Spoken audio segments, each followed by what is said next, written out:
Hi, my name's Alok Padharai. Welcome to the Uplift Millions show. I'm so excited for our guest. We've got Erik Huso with us. He's an executive leadership coach, father of 6, an amazing, powerful leader who's done incredible work in education and corporate leadership and beyond.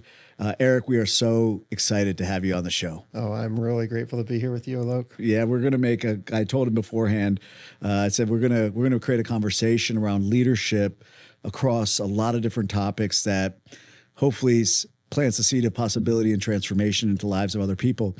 What does leadership mean to you? You know, at its simplest, it's making a difference.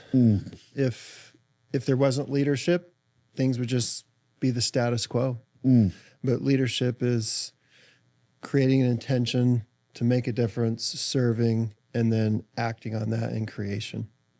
You know, on our board, you told me earlier today that you have a superpower. Tell me what that is. You know, it's interesting. I never verbalized that as my superpower. Yeah. It's my heart. Yeah. I've known it, but I'd never really verbalized it until this morning, and you wrote it up there. How does that weave in this thing about your heart that you've known since you were really young? What does that mean in terms of leadership? How do those things go together for you? You know, one of the challenges I would say with leadership today Yeah. is it's a mind-centric activity. You could, just say that again. One of the challenges with leadership today is it's a mind-centric activity. Yeah. You know, how many times do you hear a leader use heart-centered words in a corporate setting, right? It's very, very rare. It just doesn't happen.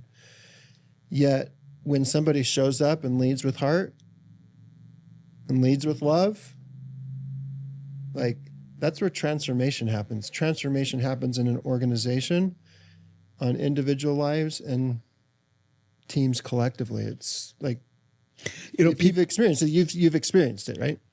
People can tend to hear this idea of love, and they can write it off in leadership as hippie, kumbaya, this and that. But you're in big companies. You're working with senior directors inside big companies. How do you see this dichotomy between you don't really hear those words, and yet when you experience a heart-based leader, you know that you've experienced it? Tell me how that plays out in corporate. Well, it's something you feel, right? It's something you feel. You're in a meeting, and then there ends up a side conversation. It's like, hey, when you said that, like, tell me more about that. And then this relationship develops where you're like, okay, we're on the same length. Like, it's more than making money for us. Like, we're here to make a difference. We're here to build people. We're here to, like, become the very best version of ourselves. Right. And so you start having these conversations. Okay, what can we do? How can we partner to create that? I want something more for my team. What can we do to create that? And so, I don't know, like, you don't just put a shingle out there, hey, like, we're going to talk about love and we're going to talk about it. And, right. Like, nobody's going to buy that. Right. But if you can experience it with someone, and they're feeling the same thing, then you just go create that. And then their colleague says, hey, what's going on with your team over here? That. Well, talk to Erik, and he'll help you out too. You told me about your past, where you grew up in your younger years in the Mormon church and were able to, enroll 15-year-olds into being able to explore a pathway with Jesus and whatnot. And, I'm just connecting the dots here that you're right. You don't put the shingle out in corporate and go, we're going to be talking about love. So how is it that you get them to open up about that in corporate? It's a great question. Your traditional mind-centric leadership things would say, okay, well, let's create a 3-point checklist that if you do X, Y, and Z, you'll get this result. But Right. and you might not like the answer, but you actually just have to love the person that you're with. Look at that. You just love the person that you're with. And then that opens up every other possibility. And you just act from there on what are the impressions that I get on how I can make a difference for you? What are the impressions I get on how I can help you overcome limiting beliefs? What are the impressions that I get that can help you to see what's possible? And then you see what's possible. You overcome your limiting beliefs. You start loving more. That has an influence on your team. They start feeling that. They raise their level of awareness. That influences how they act at home. Hey, what's happening? You know, you're a different husband, you're a different spouse, you're a different father, you're a different mother. Like everything just starts changing from there. Then we want to, well, let's codify that. Let's put it in a book. But let's just go back to the reality is I just cared about you. I just loved you. Huh. And then I got some inspired ideas on how I could serve you. This is like servant leadership. Yeah. Inside. And I want everyone who's listening to know what Erik's talking about. He's doing this work with serious players at serious companies with major responsibilities, huge budgets, large payrolls, massive revenue implications. Am I right? Yeah. Yeah. And I have a second group of clients that are small business owners. Sure. That are, you know, they started a dream and they hired an employee and then they hired a second employee and they have 10 employees or 20 employees. Sure. And so, yeah, whether you are an executive in a Fortune 100 company or you're a small business owner of a little manufacturing company in a little town in America and anything in between, like you have a heart. Right there. You're on this earth to make a difference. You're following your dream and you're feeling stuck. You're feeling limited. You're feeling held back. Oof. Like, let me help you. Do you believe that this heart-based approach to executive leadership coaching and the cultivation of executive leadership, whether it's in a small business or all the way to a Fortune 100, do you believe that it has a net benefit on the bottom line? Oh, 100%. Tell me more about that. I want everyone to hear this. Yeah, 100%. Because people write this stuff off. Right. They think it's like a nice sort of wellness initiative to treat employees a little better, have a little marginal improvement in company morale. But do you see it actually directly trickle? 100%. Yeah, when people are cared for, when they're intrinsically validated, you know, the research is really clear. Like they bring more of themselves to the table. They bring their creative genius. When they're not in stress mode, when they're not in that, you know, they're burnt out, they're overwhelmed, they're not bringing their creative power to the table. Right. They're in survival mode. Right. Right? When you can free them from that burden, when you can unlock their superpowers because you see in them more than they see in themselves currently, and then you give them the opportunities to stretch, you give them the opportunities to grow, you put them in those uncomfortable situations where they're like, I don't belong here. I'm an imposter. I'm an imposter.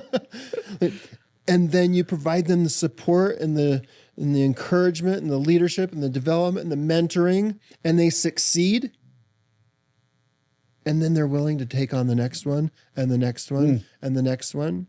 And then you not only teach them how to be an outstanding creator, but how to become a leader. That's where the money is, Alok. Yeah. Is when leaders are not leading people, but they're leading and teaching people how to lead people.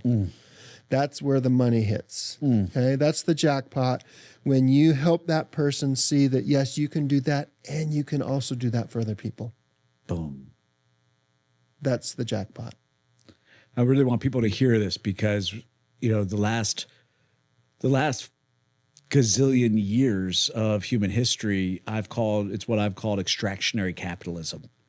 And it's, you know, how much can I get out of each unit, each cog, right? Where humans are just seen as these replaceable cogs in the system. Let's wring them dry and spit them out. And And, this morning you and I were talking about two states of being, fear and love. Yeah.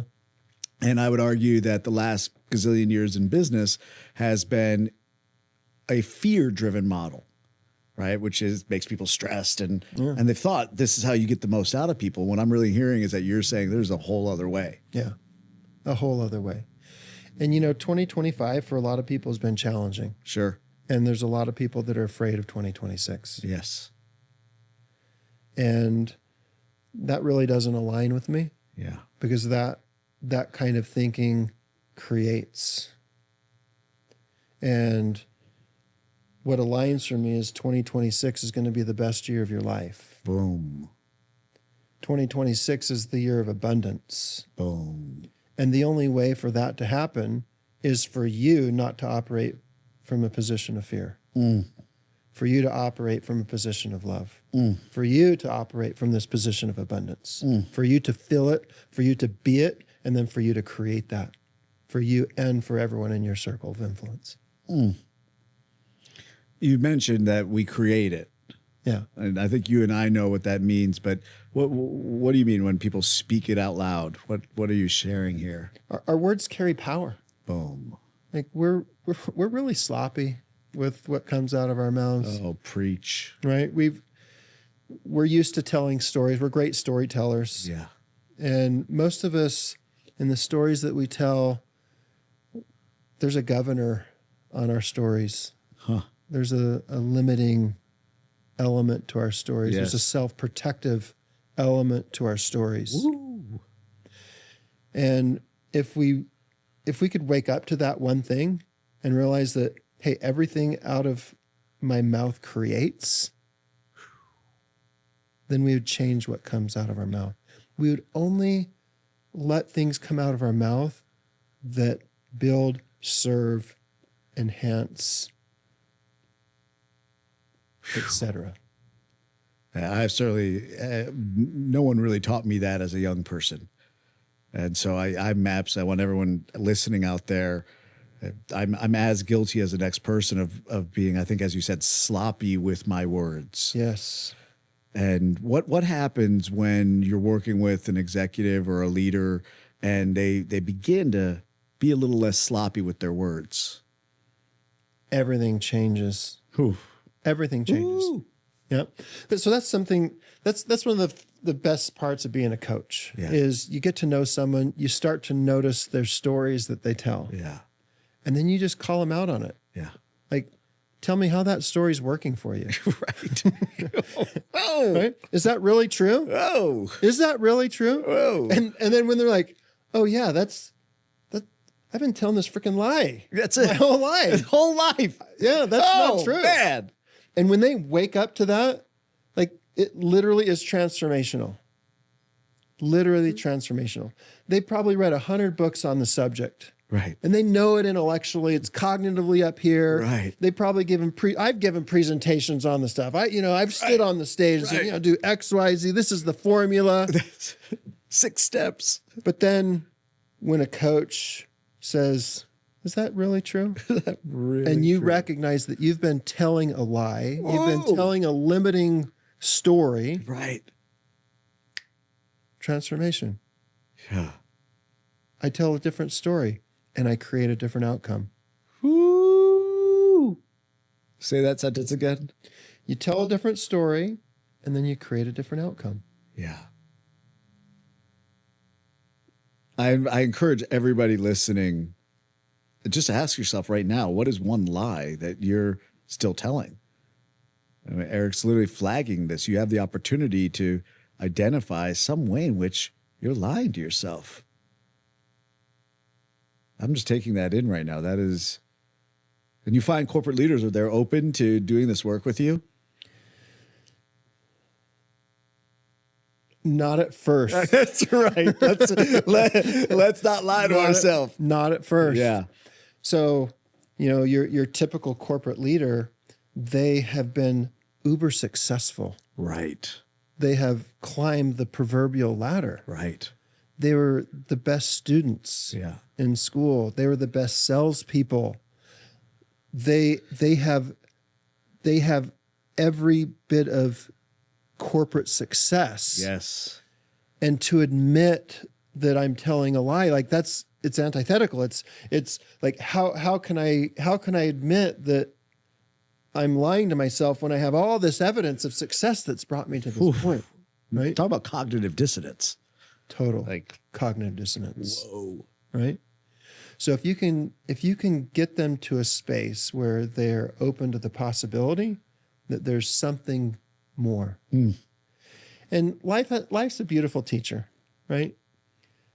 There's something in their world that they're not happy with. Right. Right? And you just use that as the teacher.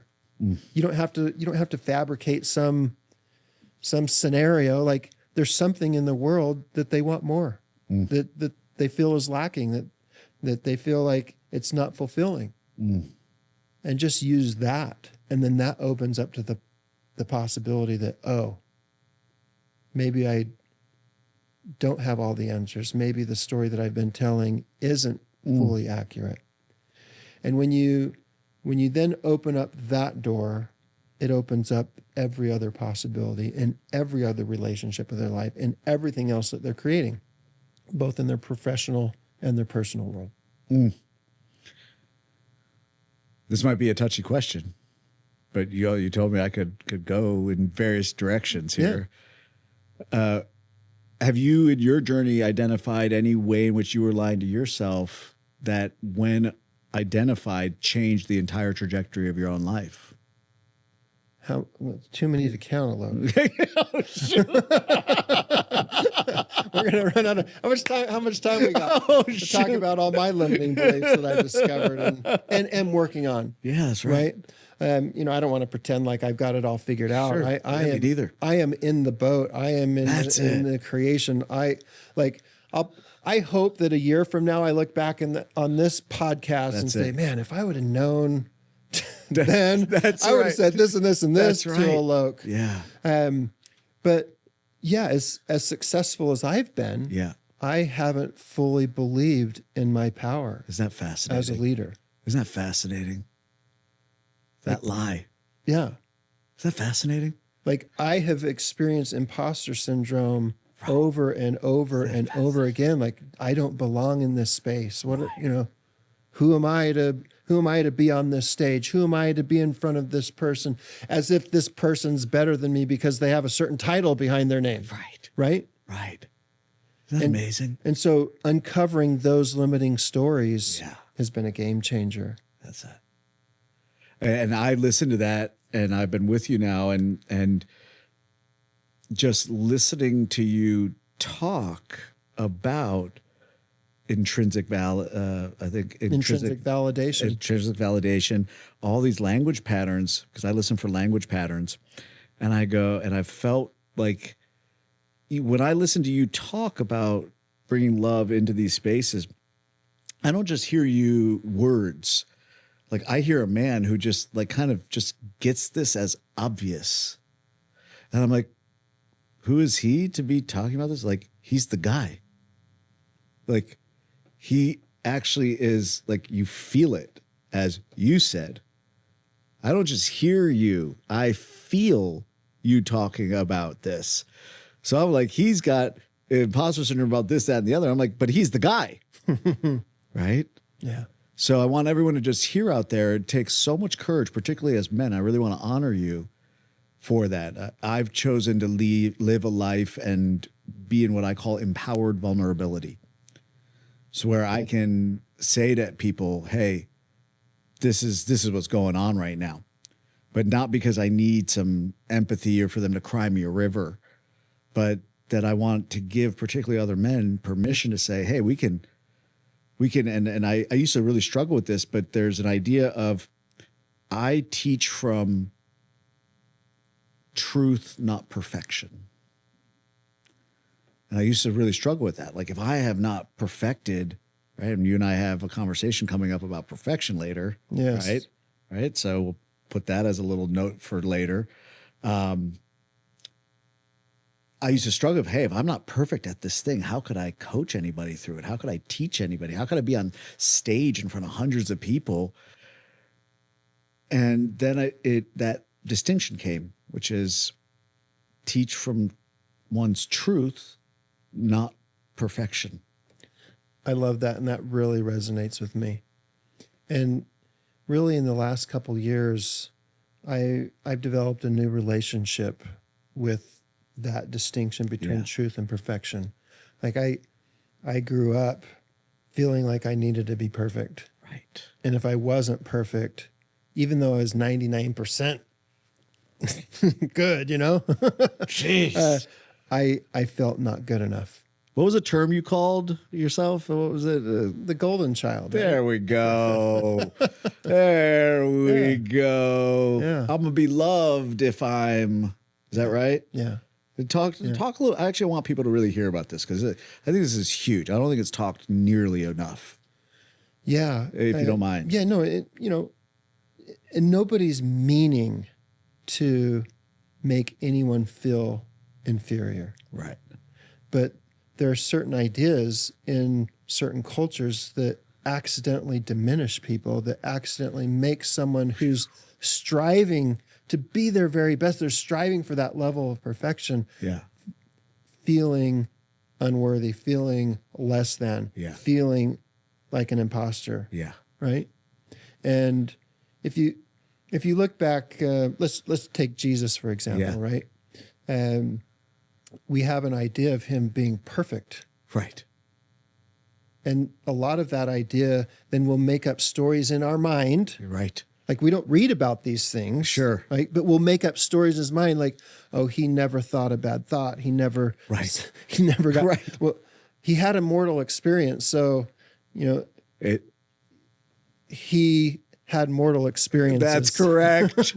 That is correct. And we can I wanted to be a perfect child. Yeah. I wanted to respect my parents and I wanted to make them proud. And I did a pretty dang good job. I bet you did. Right. Right. A pretty dang good job. That's it. I rocked that golden child thing. But then if you look at the one little story of Jesus as a boy, like he was disrespectful to his mom. He didn't tell his mom that he wasn't going on the caravan. Right. Right. Like, oh, so he wasn't perfect in the story in my head that I had that he was perfect. Oh, man. Right?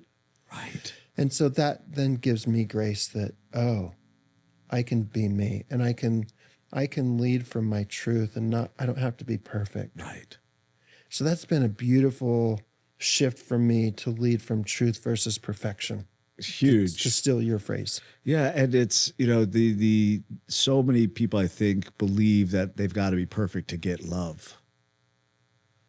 And, the child inside of us gets programmed around that at some stage by somebody either well-meaning or maybe not. Right. So some people, it could be absolutely well-meaning, like they had no idea that this would leave a certain imprint. Yeah. But that now they spend their entire rest of their life subconsciously chasing perfection, golden child, in order to go, that's how I'm going to get love. Yeah. And, you do a lot of work in the subconscious. Yes. And it's like, bring us into that a little bit. What do you see happening there? Yeah. The crazy thing is these patterns of thinking are driving us like a remote control or like a puppeteer. And we're not even aware of it. Yeah. So one thing that I do with my clients is we flay open the brain. Yeah. And we get really vulnerable in places they've never been before. Right. I've got a really powerful tool that I use called the Habit Finder. Yeah. And it exposes subconscious thinking patterns. Yeah.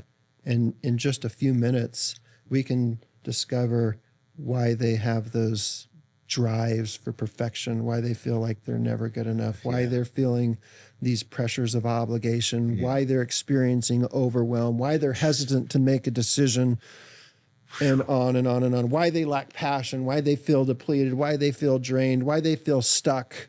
Wow. Like in 10 minutes, they can take this assessment and they can see their patterns of thinking that are creating whatever they're experiencing and feeling. And then that's where the fun part happens. That's where you have the conversations That's where you discover the limiting stories attached to those subconscious thinking patterns. And that's when you can start to rewrite your story. That idea of being able to rewrite your story, I think that's the piece that if people can, what do you want people to know about that? The possibility there. Yeah. So let's take Jesus, for example. Yeah. Okay. One of the most powerful teachings that he taught was that whatever comes out of our mouth, Yeah. it will be done. Right. Ask and you shall receive. Right.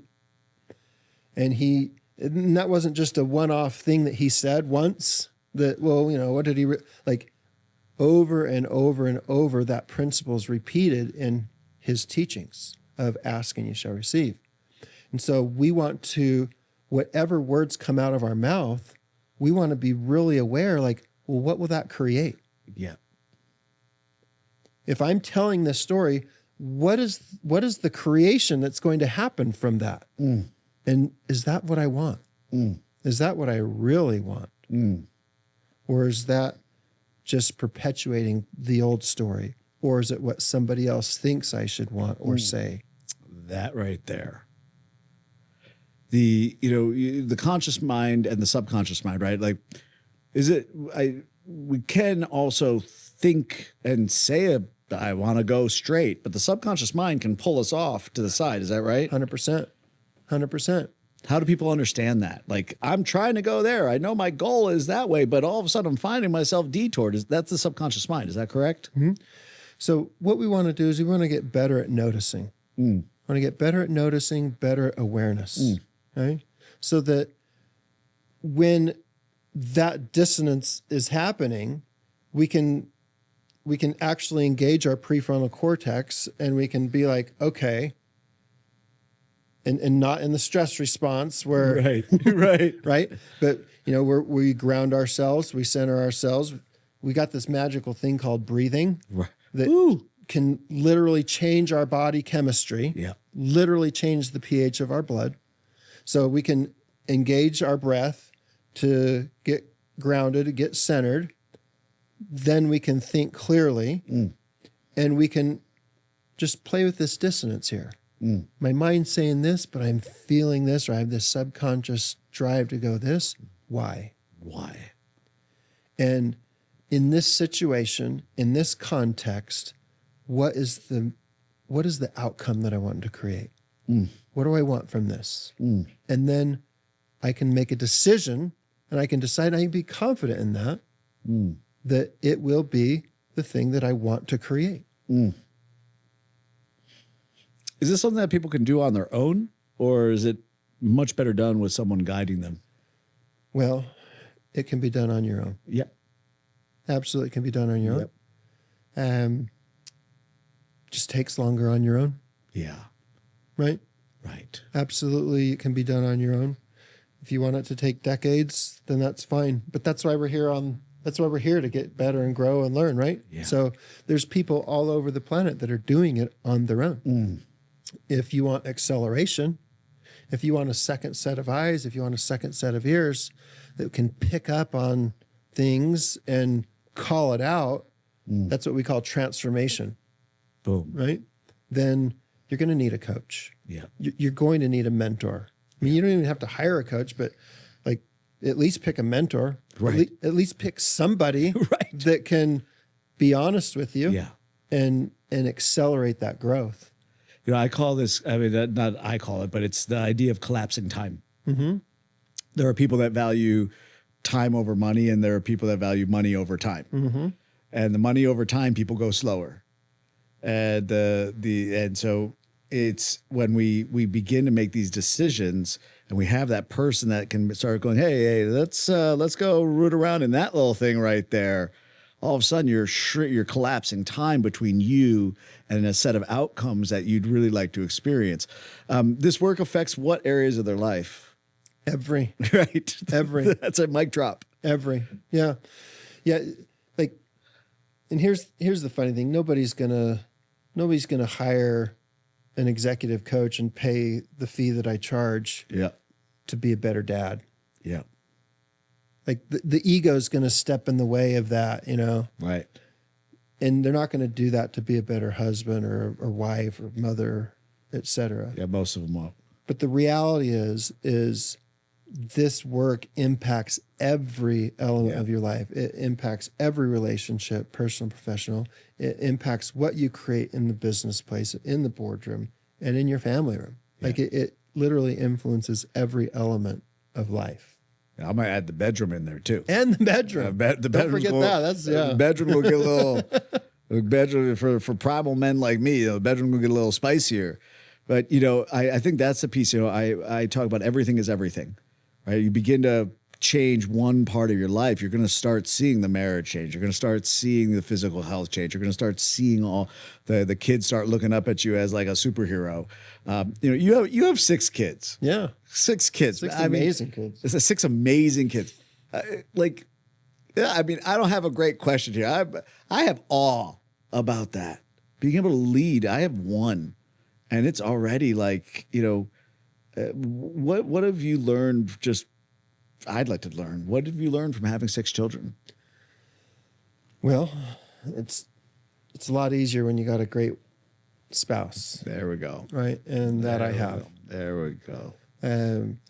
Which is, you know, sometimes we want to think of the leader or a leader. Mm-hmm. Leadership done in partnership is exponentially more powerful. So, you know, whether you're married or not married, you know, having someone else where you're aligned on what you're wanting to create just is exponentially more impactful. So I would say, number 1, that's been a beautiful experience for me in raising those kids, is having a wife who's a committed mother and wants, and we are on the same page of what we're wanting to create for our kids. Ooh. And we think totally differently. Okay. So like we have way different ideas on how we'll get there. Yeah. And that give and take and that conversation and that debate on how to get there. And sometimes she's like, "You're right, I trust you." Yeah. I disagree, but I trust you. Sure. And a lot of times I'm like, "You're right. You're right. I disagree. I disagree, but I trust you." I trust you. Right? Yeah. So that's a really powerful form of leadership. Parenting, I really want to honor you right there because, you know, there's a lot of people talk about, you know, how the man has to lead and how the woman is supposed to be a certain way. That's bullshit. I just love, I want everyone to hear. I think that, you know, you and I talked earlier today about being men who start raising the standard and thinking differently about how we treat women, the women in our world. And to be able to say that and acknowledge that it's sometimes I trust you, even if I disagree. And sometimes she trusts me, even if she disagrees. That I have chills right now because a lot of men cannot acknowledge that as a possibility. Yeah. Well, this is an accelerator of leadership because cognitively I disagree. Yeah. Cognitively, this doesn't make sense because cognitively I don't think like her. Right. I have a different brain than her. Right. Right. And it doesn't make sense and it is wrong. Yeah. But it doesn't make her wrong. Yeah. And so when I can gain this level of clarity of what's going on in my head, where I can pause and I can feel something and I can feel like it's okay to trust her. Yes, you disagree. Yes, it's different than how you would do it. Yes, it's doesn't make sense. Right. But I can have the presence to feel you can trust her. That's where your leadership just expands. Like there's no limit to it because now you're not operating out of this, which is you know, nice little Honda Accord. Totally.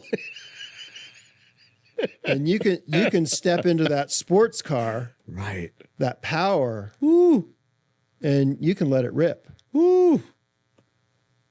You know, a lot of men need to hear what you just said because what you just said is that there's not a sacrifice there. No. There's a benefit. You thought you were a badass driving the Honda Accord. Oh my God, man. Oh, look how that takes those turns. Oh, right? Now I cannot unhear this. Right? Yeah, you can go 120 miles an hour in that bad boy. Whoa. It's a really nice car. It is.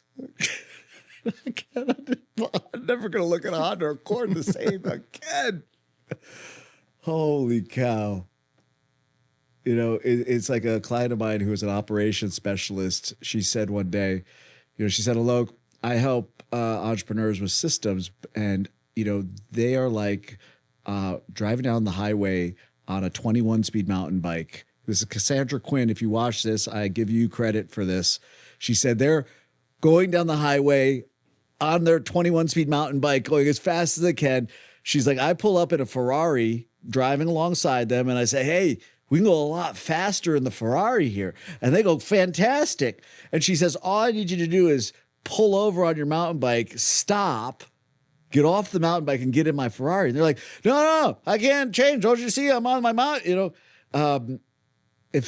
What I'm hearing you say is that if men can begin to upgrade their thinking in the way that you're talking about, they're moving from the Honda to the Ferrari. Yeah. Whole different. They're not losing. It's a whole different world to honor their wife, their partner, their woman in such a way that there's a benefit. Yeah. And whatever tool you're using, whether it's a 21-speed mountain bike or a Honda Accord or a Ferrari, there's always an upgrade possible. Right. We just haven't considered it yet. Like, I'm a cyclist, so I'm like, when you started talking about this mountain bike, I'm like, yeah, we're going to get him a carbon fiber road bike. Absolutely. Right. And for some people, like, that's a huge upgrade. Right. Like, that puts a smile on my face as a cyclist. Right. Right. Yep. But then you pull up with that Ferrari. Right. Like, I wasn't even going there. Right. Like, I don't even need to be. I can take a quantum leap into a different sphere. Yeah. And I can actually set the bike down. Right. And I can get in the Ferrari. So this mutual leadership in the household, I'm just really going to harp on this a little bit because, I've not always been perfect at this myself. And this idea that there's this, either you hear the men sort of say, well, she's always right. Right. But I'm really loving that you're kind of right in this middle zone. Like we take turns, our brains operate differently. We take turns on who trusts who in a given moment. And, particularly coming out of either certain cultures or certain social traditions right? Like people get hardwired on some of these things. And so I'm really tipping my hat here to you and how you're leading in this conversation for everybody listening. Yeah. Well, I had to be willing to be coached. Right. By my wife. That's not always easy. No. Right?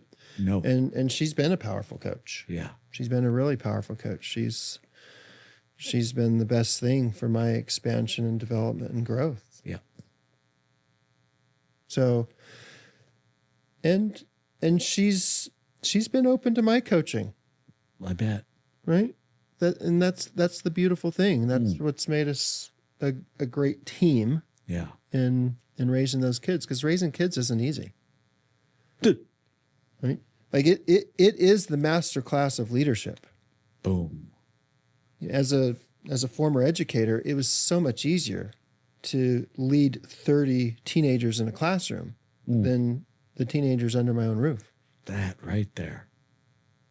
As an executive coach, so much easier to lead a team in performance than it is to lead my own family. That right there.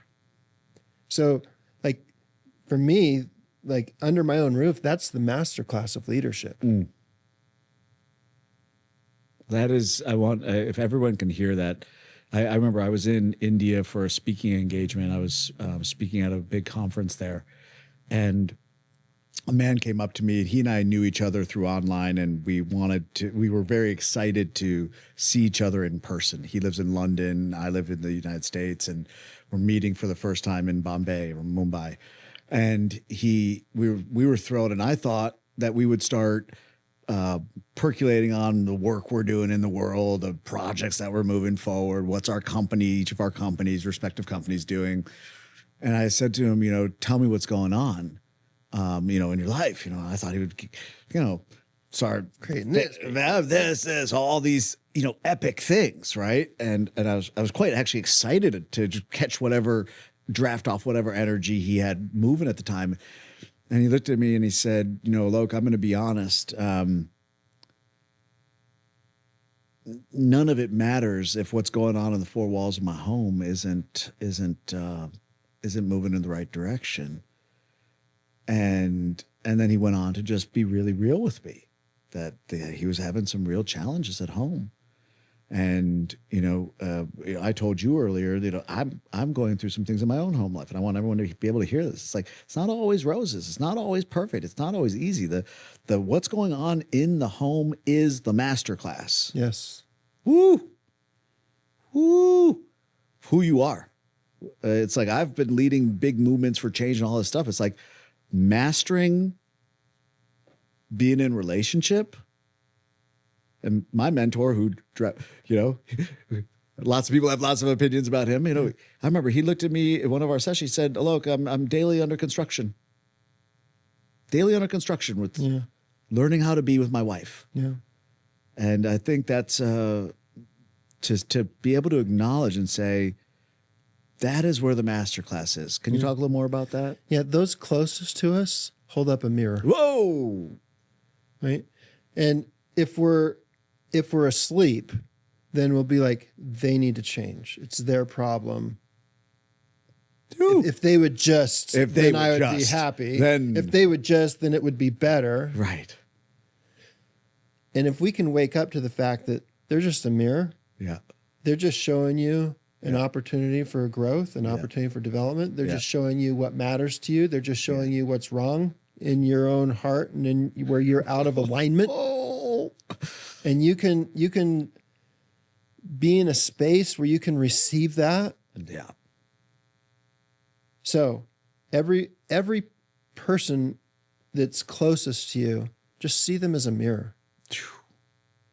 Because those are it's really easy to be close to people outside, right? But to have those deeper relationships with those that are closest to us that we might take for granted or take advantage of. Totally. And let them be a mirror for us on what the next phase of growth is, where my next level of leadership and influence can be. Yeah. I will be, I believe in being transparent. I mean, this is my next level of leadership, and I'm proud of what I've unlearned. Mm-hmm. I look myself in the face. I can say, wow, I've had to unlearn so much. You know, I grew up seeing a ton of alcoholism. I had households around me, a ton of violence, you know, verbal violence, emotional violence, physical violence. Not, you know, my household was not all of that, but you know, it was a mixed bag. And that leaves imprints on people. That leaves you have to unlearn so much. And I will tell anybody, like, that mirror that you're talking about, you don't always like what you see. Yeah. You don't always like what you see, and you're like, wow, that's me. You want to blame them. Everything in you will want to blame them. But the more you can just go, okay, shoot, that's a wake-up call for me right there. How have you handled that? So there's a duality there. One is that mirror can show you something disgusting. I want everyone to hear that. Yeah, that mirror can show you something disgusting, something you're like, I am not proud of that. Yeah. Like, I'm ashamed of that. That's right. And it does no good to stay there. That's right. Like, you also have to look in that mirror and see the beauty of that, and to see the infinite possibility and the infinite worth. And this is fertilizer, man. Right. This is fertilizer for growth. Right. And to see the beauty in that and the possibility in that. Yeah. So you have to have that duality when you're holding that mirror up. Yeah. To be both disgusted and absolutely in love with it. Right. Isn't this great that I have this vision of what now I can become and create? That's right. I want to thank you on this because about 5 years ago, I asked God to start sending me more menfolk in my life who are ready to have different conversations. I've been blessed to have a lot of wonderful menfolk in my life over the years, good friends, caring men, good husbands, and all the things. But I really started saying, God, will you send me like really conscious men that are willing to ask some hard questions, men that are willing to raise the bar, raise the standard. And just having this conversation is something I'm deeply grateful for. It's important. And I think I believe that everything affects the quantum field. Everything is a ripple, that just this conversation occurring is evidence out into the field that men are beginning to wake up and say, there's a deeper conversation to be had here. Yeah. And it's a beautiful thing when they do. Beautiful thing. It's a beautiful thing because frequently those men, because of the society that we're in, are in positions of influence and power. That's it. Right? And when they can take a stand for things greater than themselves, using their platform of influence to impact for good the thousands of people, like that's when you start to see the change and the transformation that we all want. I'm going to just go there on this. We've had Jesus come up, and I shared with you earlier my own spiritual transcendence at 13, and so I'm not on a particular religious train, but Jesus is one of the mystics that has, and for me, one of the major influences in my own life, along with Kuan Yin and numerous others throughout history. But particularly in the United States, we live in a society that has followed in this tradition, and when you say, look, leadership and people that have platforms of power, I'm really calling in that we have a return to the core teachings of Jesus. Love thy neighbor. There are only two great teachings. Yeah. Love God and love thy neighbor. Yeah. And I love that it's love God and love your neighbor, because, the question was asked of him to set him up for failure. Like, Master, which is the great commandment? Right. Like, they wanted him to say one. Right? Right. Because whatever he said, they could come back and That's right. they could get him. And how he encompassed the whole law of love God and love your neighbor. Like, there's no debate on what his priority was. That's it. His priority was love. That's it. He said it two different ways. Love God, love your neighbor. Right there. But there's no debate. Like, well, does he mean this or does he mean that? Like, he has a priority. That's it. Love. Yeah. And I want to see that come into political leadership, corporate leadership, spiritual, like a real return. Whenever I get into debate with people on, and I don't want to take us in a big political direction, but I just say, would Jesus say that? I just literally asked them. I said, I sometimes say, would you say that in front of Jesus? I doubt it. That's hate. Yeah. That's vitriol. That's misogyny. That's racism. That's bigotry. That's homophobia. I cannot imagine Jesus speaking in this language, these language patterns. I believe he spoke love. 100%. And more than speaking love, he demonstrated it. Be it. Right? He was it. Yeah. Like, people that were in his presence experienced it. Yeah. Right? And what was the result of that? Like, they shared that with others. That's it. Right? That's leadership. Like, there's another master class in leadership, is just look at how he operated with people. Like, there was no hierarchy for him. Right there. There was no hierarchy of race. Right there. There was no hierarchy of gender. Right there. There was no hierarchy of position of authority. Yeah. Right? Whether you're Nicodemus or you're a Roman soldier or a Samaritan woman and anything in between. That's right. Like, when you were with him, you experienced the fullness of his love, his Right attention. You felt intrinsically validated, to use that word again. Yeah. And you were you were transformed because of that. You saw that there was more possibility for you, and then you were able to create more from that. That's right. Right? And you see it, and I mean, this isn't a religious discussion, right? Like you see fishermen that are operating fishing businesses Yeah. experience abundance There we go. because of their experience with being loved That's it. and being seen. That's right. This piece, the no hierarchy, I'm really calling this forward in our world. We just do this, the male female hierarchy, black white hierarchy, Jew, Christian, Muslim. Like it's like, I truly believe there's a transcendent future ahead that's just beginning to come to this thing that in your particular faith tradition, that particular voice of the divine, you've nailed something. And it's that lack of hierarchy, you know, love and all these things, core teachings of Jesus. I got it. A lot of people can bring us that. But you've named here this reminder that for all those that are still espousing hierarchy, you're not I'm going to go on a limb here and say you're not walking the path of Jesus, in my view, if you are participating in hierarchy in these ways. I thank you for that. I would second that.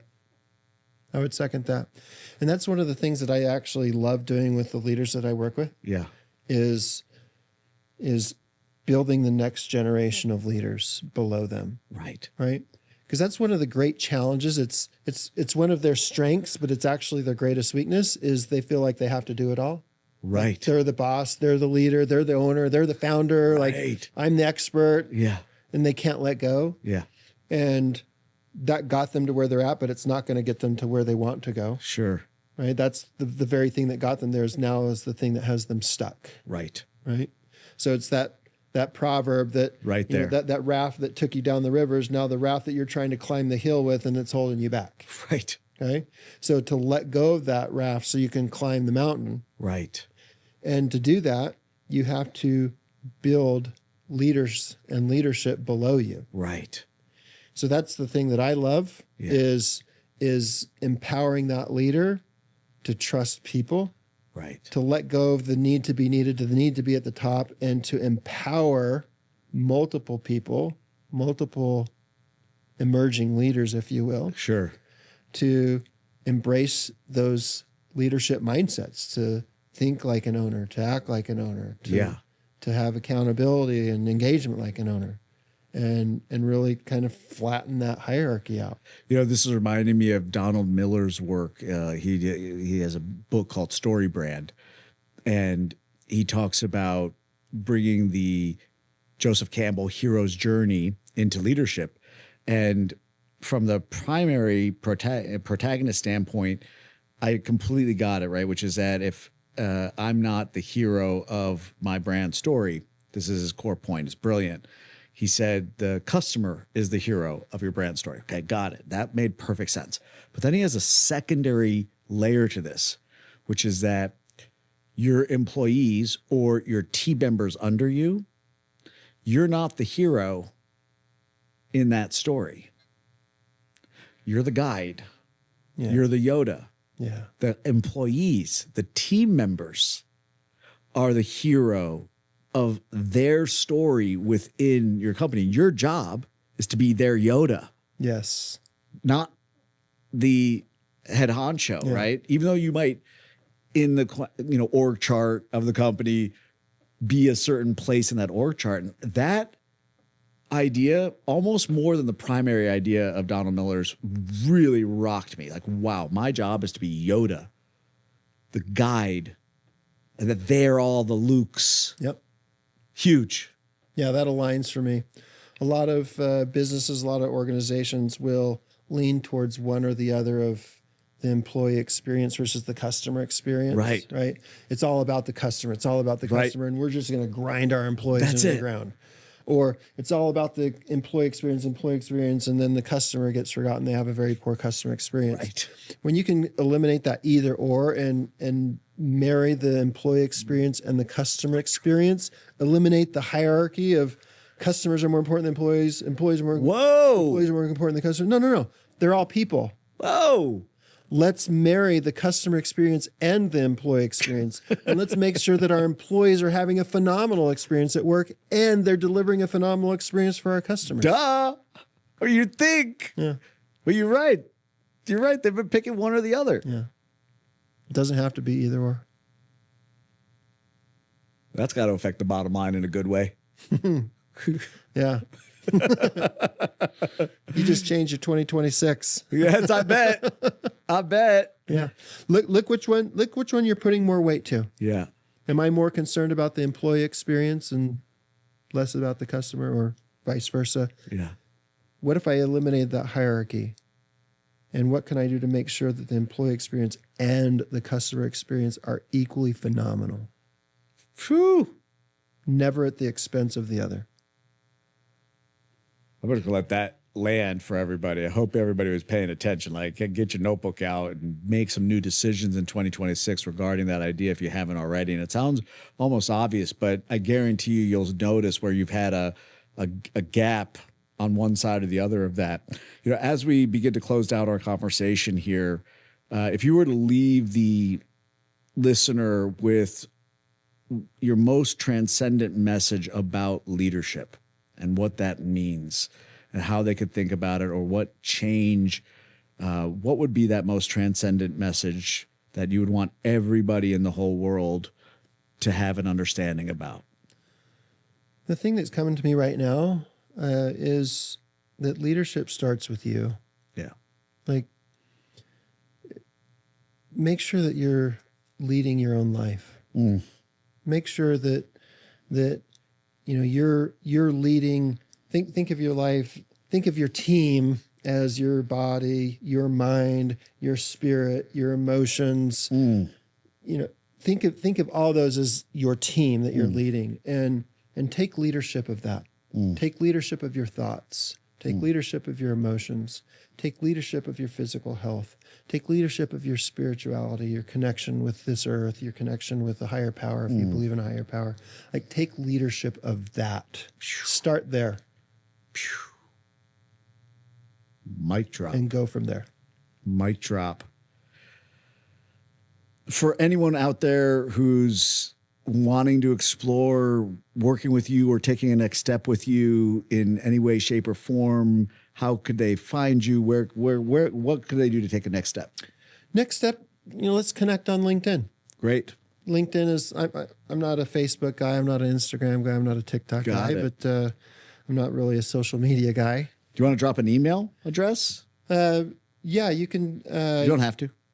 Yeah. So uyl.leadership Great. at gmail.com. Beautiful. U uplevel Y your L leadership. So uyl.leadership at gmail.com. Beautiful. You can send me an or email. find Erik Huso on LinkedIn. Yep. That habit finder mindset assessment that we referenced earlier. Yeah. That's a free assessment that anyone can take. Takes about 10 minutes. Great. So you can go to habitfinder.com /Erik, and it's ERIK. Yep. Your results will come into my portal. We don't have to have a conversation about it. You'll get a copy of your results. You won't be spammed or anything like that, so you don't got to worry about any of that. But if you would like to have a conversation with me about your results, I'm open to that as well. But you can take that assessment at habitfinder.com /Erik, and that could be your next step. That sounds like a perfect next step for people to take. Yeah. Be value driving for them one way or the other. And then if they want to explore a next step with you, they'd be able to do so. Yeah. Thank you so much for being with me here today. I'm going to close this out here. For everybody watching, thank you so much for being part of the Uplift Millions family and participating in the Uplift Millions show. It's been a true honor to be with you yet again on this episode. Thank you for who you are and what you want to do in this world to uplift humanity and make the world a better place. I love you very much.